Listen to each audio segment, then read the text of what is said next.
Yang sudah dapat linknya, share, bagi ke kawan-kawan. Share. Tapi baca dulu. Ini banyak orang ini share. Udah kau baca? Enggak, aku dapat pahalanya aja jadilah. Apa hukum bermain alat musik?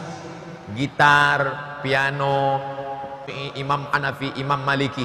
Sekali lagi saya katakan, saya tidak pernah berijtihad. Saya menjawab sesuai jawaban para ulama. Jadi kalau marah-marahnya jangan sama saya. Udah capek saya dimarah-marahi di internet. Apa hukum alat musik? Kata Syekh Yusuf Al-Qaradawi dalam kitab Fiqhul Musiqa wal Aghani, fikih musik, kata beliau, al-ghina mithlul kalam. Musik itu sama macam cakap. Kalau baik, ya baik. Kalau tak baik, ya tak baik. Musik yang baik mana? Barakallahu lakuma wa baraka alaikuma wa jama'a bainakuma.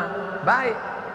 Mana lagi lagu yang baik? Ingat mati. Orang kaya mati, orang miskin mati, orang jelek mati. Mati. Bagus. Ibu-ibu punya lagu nasyid, bagus. Bila Israel datang memanggil, jasad terbujur, itu boleh.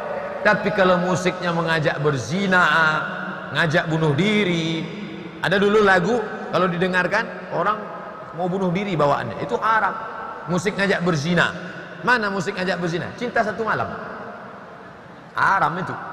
Keong kucing garong, keong racun, kabikaci kabigam, kuc-kuc hotahe, itu tak boleh dengar. Apa hukum menggunakan kamera? Kamera sama macam pisau. Kamera itu alat. Ini pisau. Pisau haram karena bisa motong leher, karena bisa motong urat nadi. Anak kecil tak boleh kasih pisau. Ma, minta pisau ma. Jangan. Ambil pisau nanti ya, kalau sudah dewasa. Kasih pisaunya kemana? Untuk orang motong kurban, dapat pahala. Bismillah, wallahu akbar. Jangan belikan anak gadget.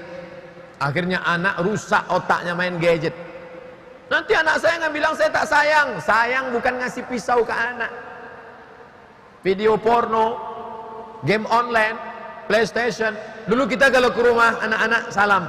Salam ustadz nak, salam ulama nak, salam guru nak. Sekarang anak asik main gadget. Salam nak, dia kasih tangan. Dia pula nyuruh ustadz tuh cium, macam tu. Hati-hati. Sayang bukan menjerumuskan anak. Kasih mobil, dipasangnya kaca 100% gelap, dibawanya perempuan yang tak mahram, berzina dia, kita ikut menanggungnya. Ma min mauludin illa yuladu alal fitrah. Setiap anak lahir dalam keadaan fitrah. Fa abawahu, kedua orang tuanya, yuhawidanihi, merubahnya jadi Yahudi, yunasranihi, merubahnya jadi Nasrani, yumajjisanihi, merubahnya menjadi Majusi. Didik dia dengan baik. Nanti setelah kuliah, setelah kerja, mapan dia akan berterima kasih kepada kita, meleleh air matanya. Kalau bukan karena mama, kalau bukan karena papa, kalau bukan karena ayah, tak mungkin aku jadi seperti sekarang. Karena kalau kasih-kasih saja merusak dia. Posisi berdiri betul dalam sholat, jarak kaki kiri dan kanan bagaimana jaraknya Pak Ustadz? Sejarak bahu. Ini soft, ini ujung sajadah. Kalau ini dulu kan nggak ada sajadah Pak Ustadz, ya dulu tak ada sajadah. Maka gimana? Tumitnya rata dengan tumit, tumit rata dengan tumit. Nah, tumit,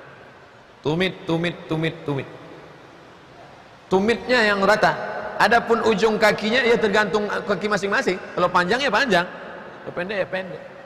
Qadamun biqadamin, mangkibun bimangkibin. Hadis Anas bin Malik. Wa kana ahaduna, salah seorang di antara kami, yulziqu, menempelkan. Coba tengok bunyi hadisnya. Salah seorang di antara kami. Bukan Nabi nyuruh tempel, bukan. Salah seorang di antara kami ada yang menempelkan. Artinya yang nyaman ditempel. Kalau dia nyaman ditempel, tempel. Tapi ada orang yang tak nyaman ditempel. Ketika ditempel dia geli, dia geser. Kalau dia sudah geser, jangan kita tempel lagi. Nanti asik menggeser kaki aja lah.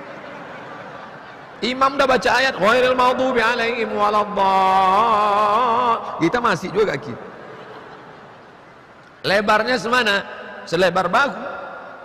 Lebar bahu, karena nanti Qadamun bi qadamin, kaki dengan kaki, mangkibun dengan kaki dengan kaki, bahu dengan bahu. Masa mesti lama? Tak mungkin macam kaca spion mobilnya begini. Bagaimana bahunya mesti nempel? Begini. Bahu seberapa tuh? Sejengkal setengah paling banyak. Sejengkal setengah paling banyak. Tegak. Imam melihat makmum, sawus sufuf, luruskan saf. Saya sholat di masjid yang berbeda di Riau. Salah satu masjid, apa kata imamnya? Luruskan saf, matikan HP. Pakai lagu. Suami senyum-senyum belakang. Ini yang belum pernah saya coba. Saya takut bukan makmumnya yang senyum, saya ketawa. Luruskan saf, matikan HP. Kalau masjid satu lagi lain, luruskan saf, angkat kaki celana. Tapi ada satu masjid lagi, luruskan saf, buka batu cincin. Saya tanya imamnya, kok bapak bilang begitu tadi? Karena banyak makmum yang terganggu dengan batu cincin, Pak Ustaz. Assalamualaikum warahmatullahi. Oh, ustadznya nyindir yang pakai cincin ya? Enggak, saya pakai cincin. Nah, ini tentang masalah saf, luruskan. Tegak balik. Salat sunat pada saat datang di masjid pada salat subuh, waktu sudah sedikit lagi. Salat sunat yang mana yang kita laksanakan? Timernya ada. Tit, tit, tit. 2 menit, 2 menit, 2 menit, 2 menit. Salat mana yang dilaksanakan? Kalau yang dilaksanakan tahiyatul masjid tidak dapat qabliyah subuh. Tapi kalau yang dilaksanakan qabliyah subuh, otomatis dapat tahiyatul masjid. Saya ulang sekali lagi. Kalau tahiyatul masjid yang dilaksanakan tidak dapat qabliyah subuh. Tapi kalau laksanakan qabliyah subuh, otomatis dapat tahiyatul masjid. Tapi jangan gara-gara ini terlambat terus datang ke masjid. Jangan gara-gara ini besok ke masjid, ayo kita ke masjid. Tunggulah agak 2 menit, bisa tuh sekali dayung 2 pulau terlampaui. Kenapa Timur Tengah tak berhenti dari konflik? Terprogram. Irak banyak minyak, dibangkitkan konflik supaya dikuasai, dicaplok. Setelah itu mudah nanti mengatur yang kecil-kecil.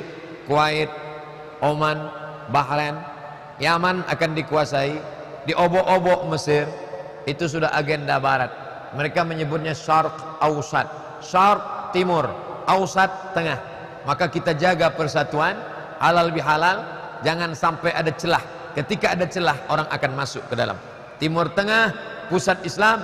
Kalau sudah di sana kacau balau, di sana pangkal sungainya, maka di kita ini pun akan terikut-ikut. Maka di sana sudah terprogram.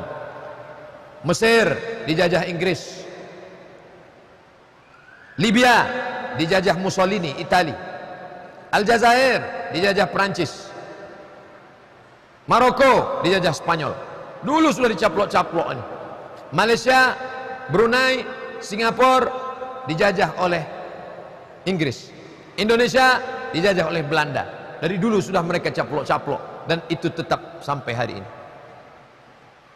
Bagaimana solusi ke depannya Pak Ustadz?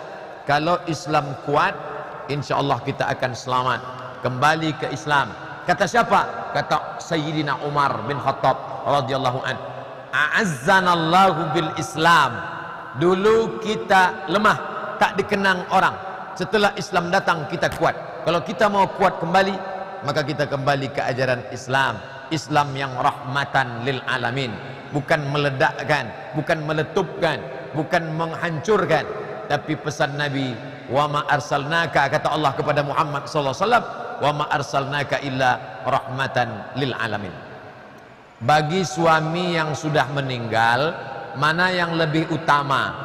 Berkurban atas nama almarhum atau berakikah atas nama almarhum? Karena beliau belum diakikahkan orang tuanya.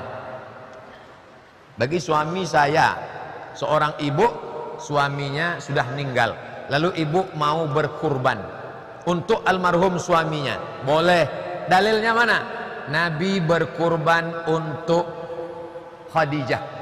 Allahumma haza an Muhammad wa ali Muhammad, Allahumma taqabbal an Muhammad wa ali Muhammad. Padahal waktu itu Khadijah sudah meninggal beberapa tahun yang lalu. Itu dalil boleh berkurban untuk orang meninggal dunia. Mana yang lebih utama, kurban atau akikah? Kurban, karena akikah tanggung jawab orang tua saya terhadap diri saya. Kullu mauludin, setiap anak yang lahir, murtahanun bi aqiqatihi, tergadai dengan akikahnya. Bagaimana menebusnya? Tuzbahu anhu yauma sabihi, potong kambing hari ke-7. Kalau tidak ada duit hari ke-7, hari ke-14. Tak bisa hari ke-14, hari ke-21. Tak bisa hari ke-21, tak usah tengok kalender lagi. Sebulan, 2 bulan, setahun, 2 tahun, 3 tahun. Saya Pak Ustadz sudah 30 tahun, masih boleh saya akikah? Boleh. Bapak ibu yang umur 30 tahun pulang dari sini beli kambing, silakan akikah diri sendiri. Mana dalilnya? Kata Imam An-Nawawi, boleh mengakikahkan diri sendiri. Aqa'an nafsihi ba'dama bu'itsa nabiyyan. Silakan. Tapi akikah saja, jangan minta ayun pakai marhaban. Marhaba ayyanun. Kita sangka yang diayun cucunya, rupanya neneknya minta ayun. Maka ibu kurban saja untuk almarhum suami, lalu kemudian bersedekah. Bagi diri saya, mana yang lebih saya utamakan, berkurban atau berakikah? Kurban. Ibu kurban untuk diri ibu. Adapun akikah itu tanggung jawab orang tua ibu untuk ibu. Tapi kalau ibu mau mengakikahkan diri ibu, 2. Ini kambing untuk kurban saya, ini kambing akikah saya. Sekarang ada duit 2 juta Pak Ustadz, beli kambing, akikahkan. Nanti datang kawan nanya-nanya, ini apa nih? Tak usah jawab. Kalau dia ngaji sama hari ini tak apa. Tapi kalau dia tak ngaji nanti dia bingung. Apa nih akikah? Jangan jawab. Ini apa? Makan aja lah, Ustaz tanya-tanya. Jika kita punya usaha, dagang, permainan anak-anak, kalau masuk azan, usaha tersebut masih buka, apa hukumnya Pak Ustaz? Tidak sah jual beli, akadnya batal, azan hari Jumat. Idza nudiya lis-salati min yaumil jumu'ah. Kalau hari Jumat dipanggil salat, apa kata Allah? Segeralah ingat Allah. Wadharul bai' fas'au ila dzikrillah. Ingat Allah, langsung datang ke masjid. Wadharul bai', tinggalkan jual beli. Jangan lagi ada jual beli. Itu salat Jumat. Adapun salat zuhur, asar, maghrib, isya, maka ulama ikhtilaf. Mazhab Syafi'i, salat berjamaah sunnah fardu kifayah. Mazhab Syafi'i, salat berjamaah fardu kifayah. Makanya banyak masjid-masjid kosong, intinya pemain inti saja dalam. Asal ada imam, ada makmum satu orang, yang lain tetap ngobrol. Kenapa? Karena kata dia fardu kifayah. Saya tak menyalahkan Imam Syafi'i, karena di zaman Imam Syafi'i masjid memang melimpah ruah. Andai Imam Syafi'i hidup sekarang, pasti dia mengatakan salat berjamaah tetap wajib. Mazhab Maliki sunat muakkad berjamaah. Sedangkan mazhab Hambali, makanya Saudi Arabia, haji, roh. Kenapa? Waktu azan berkumandang suruh tutup toko. Karena mazhab Hambali, maka masjid tutup. Ini tentang masalah jual beli pada saat azan yang biasa. Tapi saya menganjurkan bapak ibu yang punya toko ke masjidlah. Berapalah keuntungan kita, sedangkan yang kita terima di akhirat lebih besar lagi daripada materi. Kau celupkan tanganmu ke dalam, falyanzur bima yarji, angkat ke atas. Apa yang menetes di ujung jari, itulah dunia. Apa yang tinggal di samudra yang luas, itulah akhirat. Yang kau kejar itu hanya setetes, sedangkan akhirat kau tinggalkan. Boleh jadi Allah akan balas rezeki lebih banyak setiap langkah tapak kaki datang solat berjamaah ke masjid. Ustadz, saya suka khuruj 3 hari, 40 hari, 4 bulan. Tentunya melalui musyawarah dengan istri dan anak. Berapa pengeluaran hari-hari untuk keperluan selama di rumah, untuk anak-anak? Berapakah? Apakah saya zalim meninggalkan mereka? Apakah itu nafkah batin Pak Ustadz? Wa'ashiruhunna bil ma'ruf, pergaulilah mereka dengan baik. pergauli mereka dengan baik. Bil ma'ruf diambil dari kata urf. Dasar pengambilan hukum Islam 10. Quran, hadis, ijma', qiyas, syar'u man qablana, saddu zara'i, qaulu sahabi, istihsan, istishab, urf. Menurut tradisi di Kutacane, di Sidikalang, bapak dari Sidikalang, yang cocoknya berapa nafkah 1 bulan? Tak bisa standar Papua dibawa kemari, lain harganya. Berapa biasanya nafkah orang di Kutacane? Oh, biasanya 1 bulan 3 juta. Kasih dia 3 juta. Ini tentang nafkah materi. Adapun nafkah batin, biologis, seksual, maka sudah diikat dalam ikatan sirat ta'liq. Jika saya meninggalkan istri saya 3 bulan lamanya berturut-turut tanpa memberikan nafkah zahir dan batin, kemudian dia melapor, itu jangan lupa, dia mengadu ke hakim, maka jatuhlah talak 1 kepadanya. Itu mengikat laki-laki. Tapi kalau dia tidak senang, kalau istrinya ridho, suamimu pergi 4 bulan, 4 tahun pun nggak apa-apa Pak Ustadz, kata dia, dia ridho, dia ikhlas. Nafkah batin tidak menjamin rumah tangga akan adem ayem. Maaf, cakap ini tak layak saya sebut, tapi mesti saya sebutkan. Kalaulah nafkah batin akan melanggengkan rumah tangga, maka PSK lebih langgeng, karena dia nafkah batin terus. Maka yang menenangkan itu apa? Seorang istri melihat suaminya pulang, air wuduknya basah, melihat suaminya baca Quran, itulah yang menenangkan. Makanya doanya, Rabbana hablana min azwajina wa dzurriyyatina qurrata a'yun, yang sejuk dipandang mata. Adinda sehat, anak-anak kita sehat, sejuk dipandang mata. Coba suami pulang celananya sobek-sobek macam Valentino Rossi, sehat Adinda? Tentu panas biji mata kita menengok. Sewaktu ibu masih hidup, saya sering marah karena menurut saya ibu saya kurang bagus bicara sama orang. Ibu saya sudah meninggal. Gimana saya menghilangkan dosa saya? Ziarah ke makamnya.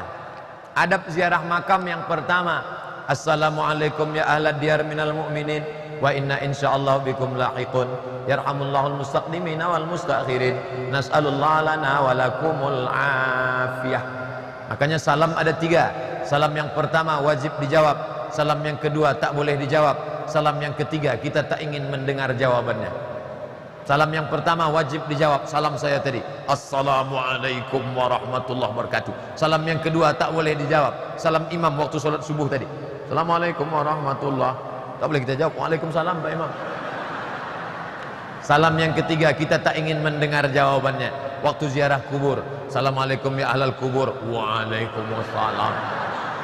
Maka kita tetap ucapkan salam, Assalamualaikum ya ala diyar minal mu'minin wa inna insyaallah bikum lahiqun yarhamullahul mustaqdimina wal mustakhirin nas'alullah lana wa lakumul afiyah. Sendal ditenteng, sendal selop paling bagus tenteng, tapi kalau khawatir kotor, jorok, becek, boleh dipakai, tak apa-apa, afdal. Lalu kemudian jangan menginjak. Li ayyajlisa ahadukum ala jamratin, duduk di atas bara api neraka, fatuhriqu siyabahu, terbakar kulitmu, terbakar bajumu, khairun, lebih baik daripada duduk di atas kubur. Ini banyak orang ziarah kubur, 3 kesalahan: duduk di atas kubur, nginjak kubur, dan menjadikan kubur sebagai asbab. Robah. Setelah itu bacakan ayat. Begitu kata Imam Al-Qurtubi dalam kitab At-Tazkirah. Begitu kata Imam Ibnu Qayyim Al-Jauziyah, murid Ibnu Taimiyah, dalam kitab Ar-Ruh. Bacakan ayat Quran sampai Qul huwallah 3 kali, Qul falaq sekali, Qul binas sekali, Al-Fatihah sekali. Sampai apa tidak nih Pak Ustaz? Sampai. Kata Nabi, kalau ada orang meninggal, kuburkan cepat-cepat. Pada bagian kepalanya bacakan Al-Fatihah, pada bagian kakinya baca ujung Al-Baqarah 3 ayat. Lillahi ma fis samawati wa ma fil ard. Hadis riwayat Tabrani. Yang kedua, pesan Abdullah bin Umar bin Khattab, anak Umar bin Khattab, nanti kalau aku mati bacakan pangkal Al-Baqarah dan ujung Al-Baqarah. Disebutkan Imam Nawawi dalam kitab Al-Azkar. Bacakan pangkal Al-Baqarah, sampai 5 ayat. Wa ulaika humul muflihun. Bacakan ujung Al-Baqarah 3 ayat. Lillahi mafis, hadiahkan. Allahumma awsil thawaba ma qara'tuhu, sampaikanlah pahala bacaanku kepada almarhumah emak. Allahumma firlaha warhamha wa'afiha wa'fu anha. Bagi yang sudah hafal, yang tak hafal pakai bahasa Indonesia. Selamatkan emakku dari azab kubur ya Allah, jauhkan dia dari azab neraka. Saya nggak bisa bahasa Arab Pak Ustaz. Berdoa pakai bahasa Arab 4 saja. A'udzubillahi minasyaitonir rajim. Bismillahirrahmanirrahim. Alhamdulillahi rabbil alamin. Wassalatu wassalamu ala asyrafil anbiya'i wal mursalin. A'udzubillah, bismillah, alhamdulillah, selawat. Sisanya pakai bahasa kita masing-masing. Allah Maha tahu. Ini banyak juga orang berdoa tak ada mau nyebut doa, diam aja. Doa itu jangan terlalu detail, jangan terlalu umum. Ini terlalu umum. Ya Allah, sebenarnya banyak yang mau kumintakan padamu, tapi rasanya tak perlu kusebut satu-satu karena aku yakin kau tahu yang ku mau. Ceritakanlah. Kalau kita bawa anak, oh ma, engkau mengandungku 9 bulan 10 hari, bersimbah darah engkau melahirkan aku. Berapa kali engkau tak jadi solat tarawih gara-gara aku menangis. Berapa kali kau tak jadi tahajud karena aku malam meraup meratap. Berapa kali kau tak jadi solat duha karena aku kencing di kainmu. Berapa kali kau hampir makan menyuap nasi tak jadi karena aku. Berapa kali mata orang tajam menengokmu di masjid karena aku menangis. Orang menengokmu supaya aku dibawa keluar. Hari ini tak bisa kubalaskan mak. Maknya yang masih hidup, umur 70, umur 80, jurus menghadapinya satu saja, diam. Menghadapi ibu, ayah yang umur 70, 80, diam. Beli selasiban. Diam, duduk, dengar yang baik. Dia memang sudah tak bisa lagi diajak kompromi. Orang tua macam Quran buruk, dibaca tak terbaca, dibuang berdosa. 9 kata. Orang tua macam Quran buruk, dibaca tak terbaca, dibuang berdosa. Tunggu-tunggu saja hilang sendiri. Jangan sampai kita cakap kasar, sumpah serapah, marah-marah. Setelah dia meninggal barulah kita menyesal. Tak ada guna. Pikir dulu pendapatan, sesal kemudian tiada berguna. Gimana apabila saya menjamu teman saya yang beragama Kristen makan di rumah saya? Apakah piring dan gelas bekas makannya harus disamak? Tidak, karena dia bukan anjing dan babi. Tak perlu disamak. Ketika dia makan, karena kalau semua bekas gelas piring harus disamak, maka kita semua sudah berdosa. Karena setiap rumah makan itu pasti pernah disinggahi non-muslim dan mereka makan minum di situ. Bagi siapa yang mengatakan harus disamak, berarti mulai besok dia harus bawa piring sendiri, gelas sendiri dari rumah. Kredit yang diambil PNS dari bank dengan menggadaikan SK itu riba. Sekolahkan SK, pinjam 100 juta, bayar 110, riba. Uang dengan uang, riba. Ustadz Somad ngomong riba karena tidak PNS. Saya PNS. Ada SK saya di rumah. Sejak lulus sampai sekarang tak pernah saya pakai untuk minjam. Ustadz banyak duit, tak ada duit. Lebih baik kita hidup bersahaja daripada nampak kaya karena riba. Jika riba, apakah PNS suruh menjual asetnya untuk melunasi kreditnya? Apa yang bisa dijual, jual. Tak ada lagi yang bisa dijual Pak Ustadz. Tinggal satu-satunya, harga diri. Jangan jual harga diri. Jangan. Lunasi semampunya. La yukallifullahu nafsan illa wus'aha. Habis itu maka jangan lagi pinjam. Hidup bersahaja. Dipeturutkan hawa nafsu tak pernah cukup. Laukana libni Adam wadian min zahab. Ini bukit, ini bukit. Ada satu lembah. Seandainya satu lembah itu emas semua, tak akan pernah mengenyangkan perutmu. Walan tamla fahu illa turab. Sampai mulutmu disumbat tanah. Yang sudah punya satu mau dua, kebun satu mau dua, tanah satu mau dua, sampai mulutmu disumbat tanah, mati. Mulutmu disumbat tanah, barulah kau kata enough, enough. Cukup. Bolehkah suami saya menjadi imam solat saya di rumah? Tidak, karena solat di masjid. Laki-laki yang soleh solatnya di masjid. Laki-laki yang solat di rumah, laki-laki solehah. Maghrib, isya, subuh, zuhur, asar, solat di masjid. Kalau mau jadi imam di rumah, solat tahajud.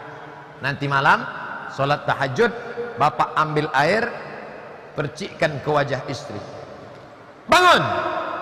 Itu kalau nikahnya udah 20 tahun. Tapi yang pengantin baru nikah, Ustadz Muzammil Hasbullah tadi pagi baru menikah, Masya Allah. Wake up my honey, wake up my darling. Dibentangnya lah sajadah, laki-laki di depan, istri di belakang, bukan di samping, di belakang. Majulah imam, Allahu Akbar, sampai salam tak berbunyi. Loh, abang kok tak berbunyi bang? Salat tahajud kan sama macam salat tarawih. Mohon maaf adinda, kau tak seberuntung istri Ustadz Hasbullah, Muzammil Hasbullah. Kebetulan kau dapat imam silent.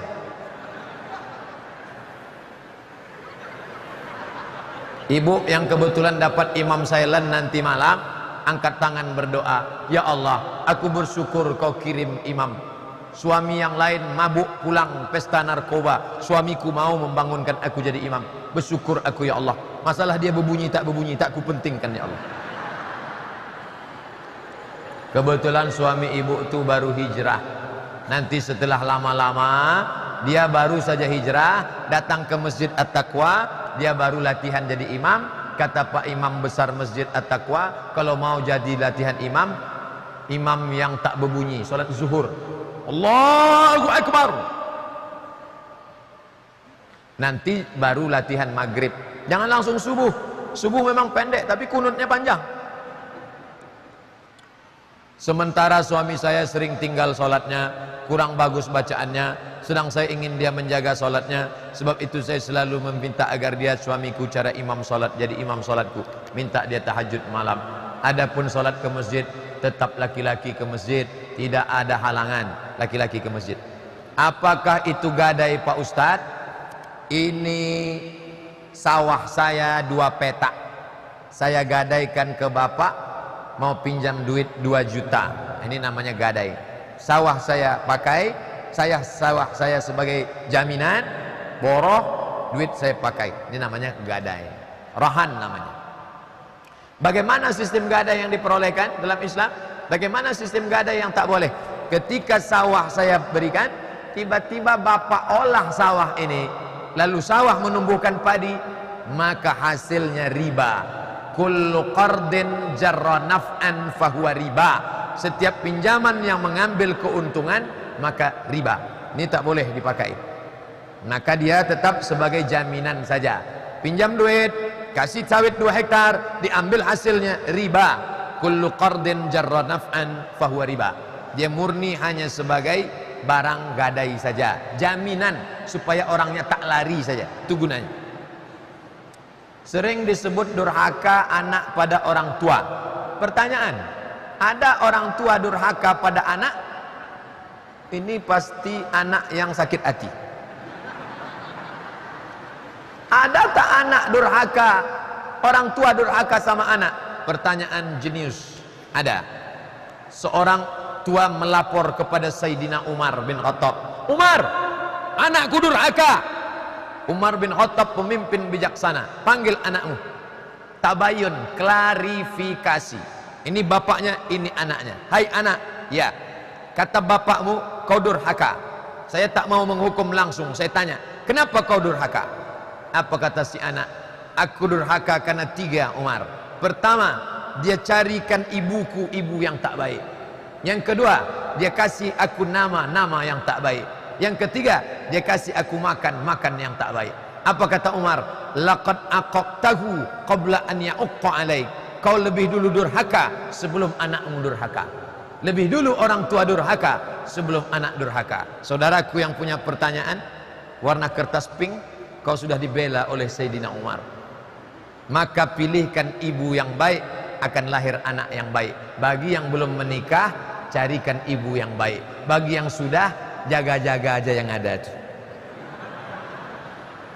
Tungkahul mar'atu li arba', perempuan itu dinikahi karena 4. Limaliha, karena kaya. Wali hasabiha, karena keturunan darah biru.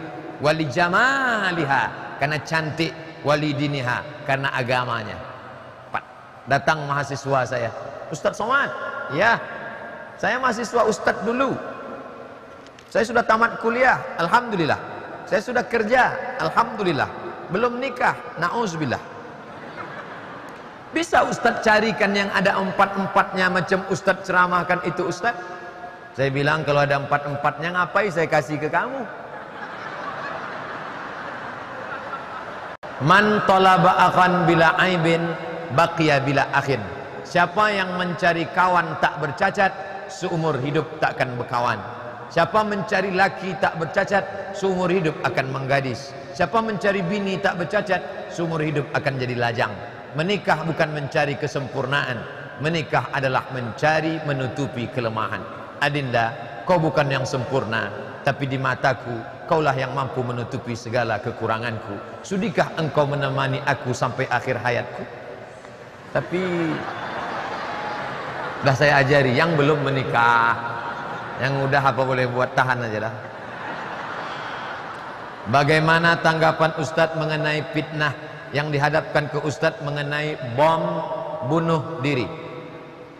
Video saya yang di-share bahwa saya dikatakan membolehkan bom bunuh diri, baca kronologisnya. Pertanyaannya, bagaimana pendapat Ustadz Somad tentang bom bunuh diri di Palestina? Itu kronologisnya. Lalu saya marah, jangan katakan bom bunuh diri, tapi katakanlah harokah istishhadiyah, gerakan mati syahid. Mereka di Palestina tak ada yang bisa menolong, mereka ledakkan dirinya. Dalilnya mana? Ketika sahabat mengelilingi Nabi pada saat perang Uhud, musuh sudah keliling pinggang, datang seorang sahabat menghunus pedangnya, masuk dia ke gerombolan musuh, diputarnya pedangnya, walaupun akhirnya dia akan mati juga, dan dia sedang melakukan penebusan dirinya, maka dia tidak disebut bom bunuh diri, tapi gerakan mati syahid. Itu bukan pendapat saya. Syekh Nasiruddin Al-Albani dari kalangan Salafi, yang banyak menghujat saya di situ Salafi, saya katakan Syekh Nasiruddin Al-Albani dari kalangan Salafi. Syekh Ibnu Utsaimin mengatakan orang yang di Palestina bukan bunuh diri, tapi gerakan mati syahid. Jadi jangan difitnah saya macam itu, seolah-olah cakap saya itu membolehkan bom panci di kampung Melayu. Itu tak betul, fitnah itu luar biasa fitnahnya. Pertanyaan saya, minta penjelasan Ustadz, apa itu Wahabi? Pengikut Muhammad bin Abdul Wahhab, lalu orang menyebutnya Wahabi. Tapi karena nama ini, oh Ustadz jangan sebut-sebut Wahabi. Yang ngomong gitu bukan saya, yang ngomong begitu langsung saudara kandung Muhammad bin Abdul Wahhab. Namanya siapa? Sulaiman bin Abdul Wahhab, saudara kandungnya. Menulis buku menolak saudaranya, dia sebut Wahabi. Mufti Makkah namanya Syekh Zaini Dahlan, bukan saya, jangan marah sama saya. Syekh Zaini Dahlan menulis buku Fitnatul Wahhabiyah, dia sebut. Tapi karena nama ini sudah terjelek, jelek, maka dirubah casing, signalnya sama, disebut dengan Salafi. Salaf 3 abad pertama, khairul qurun qarni, sebaik-baik abad-abadku, tsummal ladzina yalunahum, seabad sesudah itu, tsummal ladzina yalunahum, seabad sesudah itu. Ini dengan salafus saleh. Kita ini semuanya salaf, pengikut salaf. 3 abad pertama dulu salaf, abad keempat, abad kelima sampai sekarang abad 15 namanya khalaf. Nah, jadi kalau mengaku-ngaku salaf, bertindaklah dengan akhlak salaf, menghormati orang salaf. Kalau ada yang tak cocok, ya dialog, jangan hujat menghujat, menghormati orang. Nata'awan fi mattafaqna, mari kita bekerja sama pada yang kita sepakati. Wa nata'awan nata'adzar fi makhtalafna, kalau kita berbeda pendapat, ya kita berlapang dada. Jangan gara-gara berbeda kunut lalu membid'ahkan orang. kunut tiap pagi ya bid'ah. Imam Syafi'i berkunut sampai mati. Baca kitab Imam Syafi'i berkata, siapa yang lupa baca kunut subuh, dia sujud sahwi. Dalam Tapi Imam Hambali yang tak berkunut tidak menyalahkan Imam Syafi'i. Datang orang bertanya ke Imam Hambali, hai Hambali, ya, kamu kalau sholat subuh pakai kunut apa tidak? Tidak. Hambali tak pakai kunut. Bagaimana kalau saya ikut kamu? Mantap. Bagaimana kalau imam saya Syafi'i? Apa kata Imam Hambali? Kalau Imam Syafi'i, angkat tanganmu, ucapkan amin. Allahumma dina fi man hadait, amin. Wa'afina fi man afait, amin. Wa tawallana fi man tawallait, amin. Wa barik lana fi ma a'tait, amin. Wa qina bi rahmatika syarra ma qadait, amin. 5 saja aminnya, sisanya dia ikut baca fa innaka taqdi wa yusirru bis-sana. Wa yusirru dibaca si makmum itu sir bis-sana. Sana artinya pujian. Kenapa yang 5 tadi diaminkan? Karena itu doa, sisanya pujian. Fa innaka taqdi wa la yuqda 'alaik wa innahu la yadhillu man walait wa la ya'izzu man 'adait tabarakta rabbana wa ta'ala falakal hamdu 'ala ma qadait nastaghfiruka wa natubu ilaik wa sallallahu ala sayyidina Muhammadin nabiyil ummi wa ala alihi wa sahbihi wa baraka wa sallam. Allahu akbar. Jangan hanya gara-gara perbedaan lalu membid'ahkan orang, mengkafirkan orang. Nauzubillah. Apakah salat difidyahkan? Kalau bisa seperti apa? Solat bisa ditebus pakai beras. Loh, nanti kalau di-upload kena fitnah lagi nih. Somad membolehkan solat ditebus pakai beras. Saya makin takut aja ceramah. Ada namanya Imam Syafi'i. Ini ceritanya agak panjang nih. Imam Syafi'i tidak menyamakan, biar mudah ngingat. Kata Imam Syafi'i, siapa yang bernazar mau iktikaf 10 malam, saya bernazar iktikaf 10 malam di Masjid Agung At-Taqwa Kutacani, meninggal dia, maka ahli warisnya membayarkan 1 malam 1 mud 7,5 kilo satu malam. Kata Imam Syafi'i. Meninggal Imam Syafi'i, datang Imam Al-Baghawi.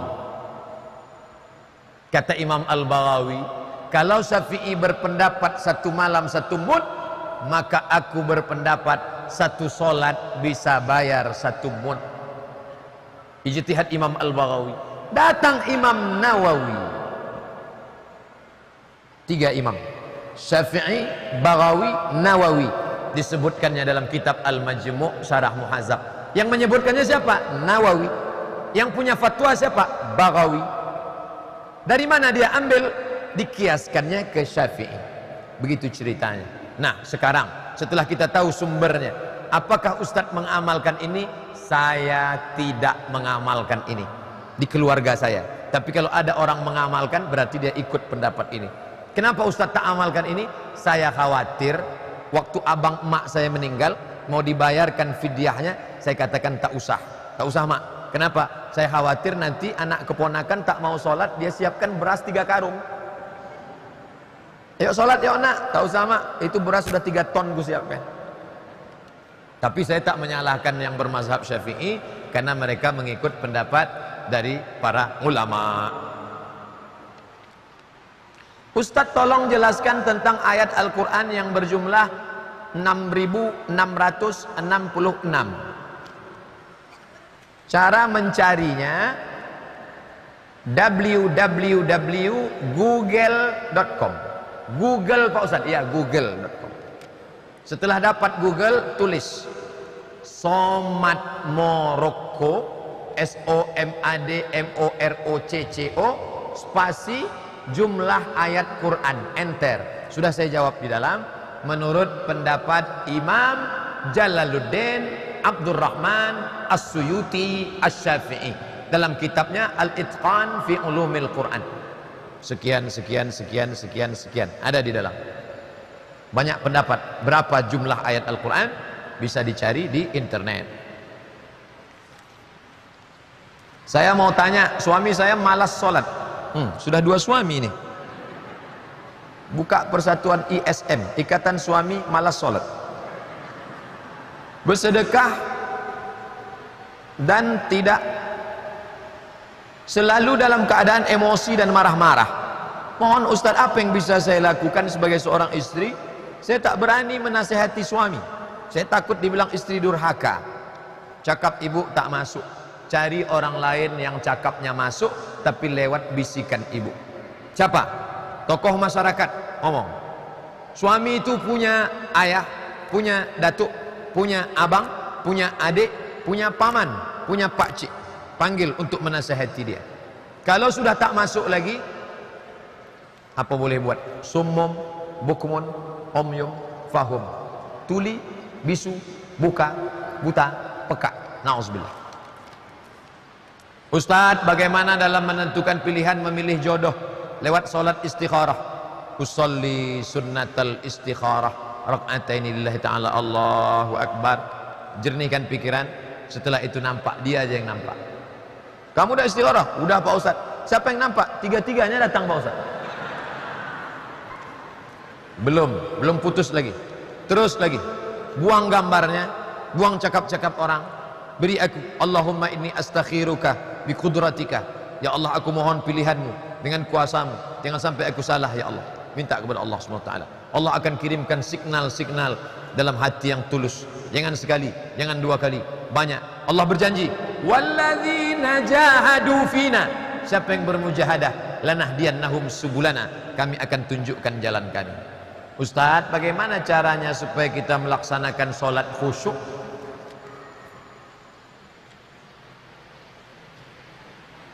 Lima langkah sholat khusyuk.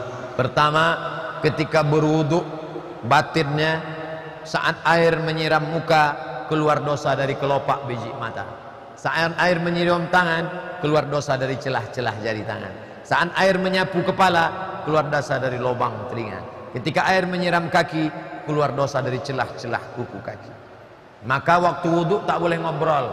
Jangan hidupkan ngobrol. Itu ya, kan kemarin udah aku bilang. Nah, selesai wudu, dari tempat wudu ke dalam masjid, jangan tasbih. Jangan tasbih. Tak boleh. Tasbih aja tak boleh, apalagi update status. Matikan HP. Stop tasbih. Tasbih. Datang kawan ngajak ngobrol. Gimana jadi kita? Subhanallah.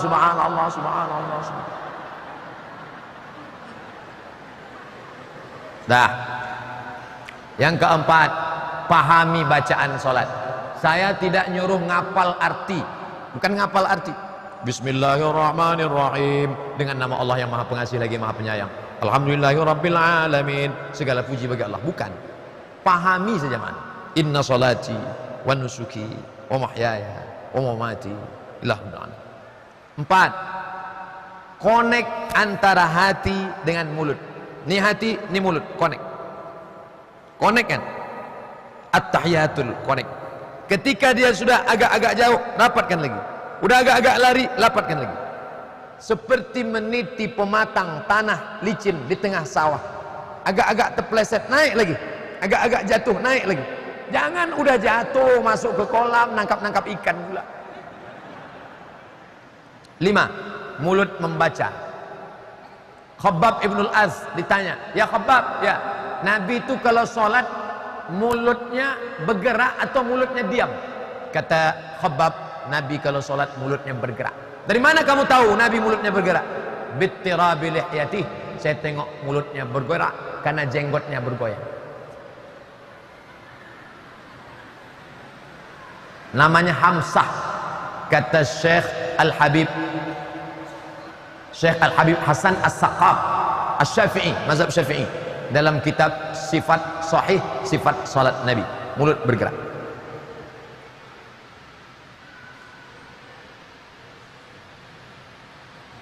Bagaimana orang tua Rasulullah di akhirat nanti?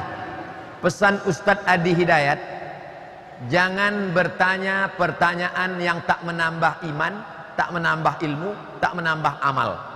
Orang tua Nabi di surga atau di tempat lain itu tak ada pengaruhnya.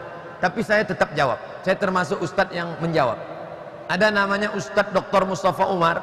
Saya jalan dengan beliau. Orangnya lembut, tak keras cakapnya macam saya. Tapi suatu hari dia marah. Jangan tanya-tanya, jangan tanya-tanya, jangan tanya. Saya tanya, dia nanya apa Pak Ustadz? Masa dia tanya Nabi Adam sama Hawa nikah, Pak Kuahnya siapa? Orang tua Nabi letaknya di mana? Orang tua Nabi masuk surga. Mana dalilnya? 5. Yang pertama, Nabi itu berasal dari tulang sumsum yang suci, tulang sulbi yang suci, suci. Tak mungkin dia berasal dari yang haram. Muhammad anak Abdullah, anak Abdul Muttalib, anak Hashim, anak Abdi Manaf, anak Qusay, anak Kilab, keturunan Lu'ay Fihir, keturunan Adnan, cucu-cucu Ismail, anak Ibrahim alaihissalam. Nabi yang ngomong, aku dari yang suci. Dari rahim yang suci. Itu satu. Yang kedua, bahwa Nabi mengatakan, inna abi wa abaka finnar, bapakku dan bapakmu masuk neraka. Yang dimaksudnya abi di situ bukan ayahku Abdullah, tapi yang dimaksud pamanku Abu Talib. Orang Arab biasa menyebut paman dengan abi. Begitu jawaban Mufti Syekh Ali Jum'ah dalam kitab Al-Bayan lima yushghilul adhan. 4. Nabi tak diizinkan berdoa di makam. Bukan berarti kafir, karena ada 2 kasus tidak kafir. Nabi tak menyolatkan orang mati bunuh diri, padahal tak kafir. Nabi tidak ikut menyolatkan orang yang banyak utang, tidak kafir. Maka dalil mengatakan Nabi tak solat berarti kafir, batal dengan 2 ini. 4. Ayat lebih kuat. Wa ma kunna mu'azzibin hatta nab'atsa rasula. Kami tidak akan mengazab sebelum Rasul datang. Nabi Isa ajarannya sudah rusak 325. Konstantinopel membuat sebuah konsili namanya konsili Nisea di Nisea, Turki sekarang. 325. Ajaran Muhammad SAW belum datang. Maka mereka ini disebut dengan Ahlul Fatrah. Allah menyelamatkan mereka, disebut dengan Ahlul Fatrah. Pendapat yang kelima, ada 3 orang di akhirat tidak akan masuk neraka. Mereka berdialog dengan Allah. Orang peka, orang idiot, orang yang belum datang Nabi. Peka, kenapa kau tidak sholat? Aku tak bisa belajar Islam. Kan ada ceramah. Ceramah memang ada, tapi telingaku peka. Yang kedua, orang idiot. Kenapa engkau tidak melaksanakan Islam? Akalku tak sampai. Umurku 25 tahun, tapi otakku 5 tahun, tak naik-naik. Yang ketiga, kenapa kau tak beramal? Nabi belum datang. Nabi Isa sudah diangkat, Nabi Muhammad belum datang. Aku tak tahu Islam. Ahlul Fatrah. Itu pendapat yang kuat tentang ayah Nabi.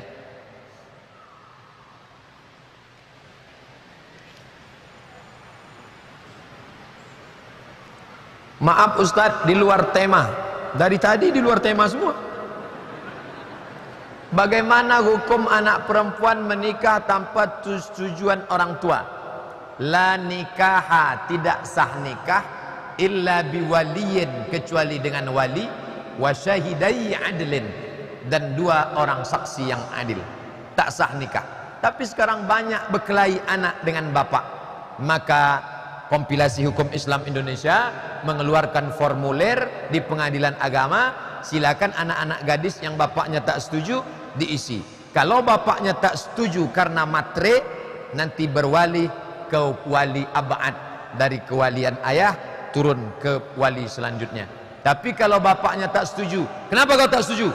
Karena menantuku tak sholat, yang menang bapak, anaknya kalah. Nanti hakim yang akan melegalkan. Beralih dari wali jauh, wali dekat ke wali jauh, karena bapaknya matre. Sedang orang tuanya menyarankan kepada laki-laki yang lebih baik. Oh, ini bapaknya akan menang. Di pengadilan manapun bapaknya akan menang, anaknya kalah. Tentang ISIS Pak Ustadz, saya ditanya tentang ISIS. Saya bilang saya anggota ISIS, Ikatan Suami Sayang Istri.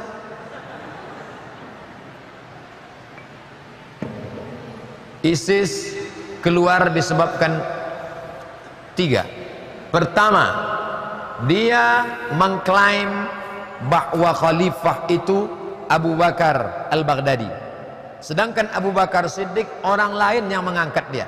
Itu bedanya. Dia mengklaim, aku khalifah. Siapa yang tak membaiat aku? sedangkan Abu Bakar Siddiq orang lain yang membaiat. Itu menunjukkan dia bukan Ahlus Sunnah wal Jamaah. Dua, dia takfir, mengkafirkan semua kelompok yang tidak berada di dalamnya. Ini bukan pendapat saya, pendapat Syekh Qardawi. Yang ketiga, bahwa dicurigai ada unsur-unsur Israel, Zionis, Amerika, Uni Eropa yang masuk ke dalam. Husni Mubarak bisa tidak tumbang 32 tahun. Hafiz Al-Assad sampai sekarang, sampai anaknya Bashar Al-Assad bisa tidak tumbang. Kenapa Saddam Hussein tumbang? Kenapa ISIS yang bukan negara tak tumbang-tumbang? Berarti ada sesuatu di baliknya. Dan berapa kali pula persenjataan itu jatuh pas di tempat ISIS, seolah-olah memberikan peluang. Cara menyiksanya persis seperti cara penyiksaan Guantanamo. Itu menunjukkan mereka pernah dilatih di Guantanamo. Wallahu a'lam bishawab. Bagaimana menurut Ustadz tentang jamaah tabligh? Jamaah tabligh datang dari India. Di India tidak bisa tabligh akbar begini. Kalau tabligh akbar begini di India langsung dibubarkan oleh Sanjay Dutt, Amitabh Bachchan, Shah Rukh Khan. Tak bisa, karena Hindu banyak. Maka cara ceramah di India, datanglah Maulana Ilyas, ahli hadis. Maulana Ilyas datang mengajarkan muridnya, kamu jangan ceramah, datang aja ke rumah-rumah, ketuk pintu. Assalamualaikum, waalaikumsalam, buka pintu. Kya hal hai, tike, aj kodata hai. Kya hal hai artinya apa kabar? Tike artinya baik. Apa kabar? Baik. Ayo kita ke masjid, yuk. Ayo kita ke masjid, rumah ke rumah. Kamu bisa keluar berapa hari? 3 hari. Ada makan anak istri di rumah? Ada. Ada jaga di rumah? Ada. Ayo. Kamu bisa berapa? Saya lebih kaya 10 hari. Ayo. Akhirnya dakwah itu pun sampai. Meninggal Maulana Ilyas, naik Maulana Zakaria Kandahlawi. Habis sholat subuh, duduk di masjid, nunggu matahari terbit, sholat sunat isyraq, baca Hayatus Sahabah, baca Fadail A'mal, Zakaria Kandahlawi. Setelah jamaah datang ke masjid, barulah diceramahi oleh Haji Abdul Somad LCMA. Makanya yang ngajak orang ke jalan Allah itu, yang ngajak orang ke jalan Allah, Abdul Somad tidak ngajak orang ke jalan Allah. Abdul Somad menceramahi orang yang sudah di rumah Allah. Yang berani mukul tato preman, preman tegap berotot pakai tato ular kobra. Datang jamaah tabligh mukul ular kobranya. Yuk ke masjid, yuk Pak. Tukang yang sedang mukul, lontang. Pak, ayo ke masjid. Pergi kau, aku lempar pergi mas. Yang berani mendakwahi orang di meja biliar, kalau kita tidak setuju dengan personnya, itu oknum. Maka saya tak setuju dengan dia. Jangan generalisir, pukul rata semuanya. Nah, ini menyikapi jamaah tabligh. Pendiri-pendirinya itu ada yang salah dengan akidahnya Pak Ustadz? Tidak. Mazhab fikihnya Hanafi, karena India itu Hanafi. Sedangkan akidahnya Maturidi. Masih belum keluar dari Ahlus Sunnah wal Jamaah. Definisi Ahlus Sunnah wal Jamaah 3. Dalam masalah akidah Asy'ari, Maturidi. Dalam masalah fikih Hanafi, Maliki, Syafi'i, Hambali. Dalam masalah tasawuf Junaid Al-Baghdadi dan Abu Hamid Al-Ghazali. Belum keluar dari Ahlus Sunnah wal Jamaah. Apa ada dalil mengatakan setelah salam, sebelum yang membalikkan tangan kanan dan sebelah kiri membalikkan tangan kiri? Ada tak dalilnya Pak Ustadz? Assalamualaikum warahmatullahi. Assalamualaikum warahmatullahi. Saya kalau ada 4 pendapat saya sebut 4. Kalau ada 3 saya sebut 3. Masalah mengangkat ada 4 pendapat. 3 ditekuk, 1 turun ke bawah. Syafi'i diangkat pada lafaz Allah. At-tahiyatul mubarakatus salawatut thayyibatulillah. Assalamualaikum ayuhan nabi wa rahmatullahi wabarakatuh. Assalamualaikum wa ala ibadillah salihin. Asyhadu an la ilaha illallah. Itu Syafi'i, sekali angkat. Kalau Hanafi angkat sekali, turun sekali. Asyhadu an la ilaha illallah. Hanafi. Kalau Hambali angkat setiap lafaz Allah. At-tahiyatul mubarakatuh salawatut thayyibatulillah. Assalamualaikum ayuhan nabi wa rahmatullah. Assalamualaikum wa ala ibadillah. Asyhadu an la ilaha illallah. Kalau Maliki dari awal sampai akhir bergerak. At-tahiyatul barakatuh salawatu thayyibatullah. Assalamualaikum. 4 pendapat. Mengenai letak tangan, 6 pendapat. Pertama, mazhab Hanafi dan Ambali di bawah pusat. Allahu Akbar. Maliki versi 1 di atas pusat. Allahu Akbar. Maliki versi 2 lepas ke bawah. Allahu Akbar. Syafi'i versi 1 di antara pusat dan dada. Allahu Akbar. Syafi'i versi 2 di atas jantung. Allahu Akbar. Syekh Albani dalam sifat solat Nabi pas di atas dada. Allahu Akbar. 6. Tapi jangan gara-gara ini nanti dicoba 6-6-nya. Jangan nanti pas solat Jumat kena lapar. Allahu Akbar. Saya tetap pakai mazhab Syafi'i. Allahu Akbar. Saya menyampaikan yang saya baca. 1, 2, 3, 4, 5, 6. Tapi mengamalkan tetap 1. Adapun meletak tangan, sampai saat ini saya belum jumpa dalilnya lagi yang buka tangan. Maka saya sampai ini tutup tangan. Assalamualaikum warahmatullahi. Assalamualaikum warahmatullahi. Kertas terakhir. Kalau apakah janda bisa menikahkan dirinya sendiri tanpa ada laki? Mazhab Hanafi. Wal aimu ahaqqu bi nafsiha. Mereka lebih hak terhadap dirinya. Dalilnya dari hadis. Dalilnya dari Quran. Hatta tangki azaujan ghairah. Sampai dia menikahkan dirinya dengan orang lain.